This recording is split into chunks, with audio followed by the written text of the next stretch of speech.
Hello everyone, গতকাল আমরা হঠাৎ ডিসাইড করলাম যে আমরা ভূতের রাজা দিল বরে যাব ডিনার করতে। তো চলে গেছিলাম হাতিবাগানের আউটলেটটা। তো এইটা কিন্তু মানে এর ইন্টেরিয়ারটা কিন্তু বেশি সুন্দর compare to other outlets we visited.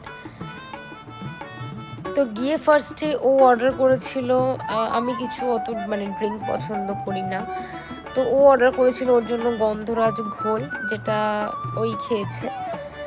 R স্টার্টারে order করেছিলাম হচ্ছে প্রন কাটলেট, যেটা খেয়ে আমি পুরো ফুল হয়ে গেছিলাম, মানে হাফ খেয়ে ফুল হয়ে গেছিলাম। আর বেশি আমি খেতে পারিনি, পুরোটাই মানে পার্সেল করতে হয়েছিল।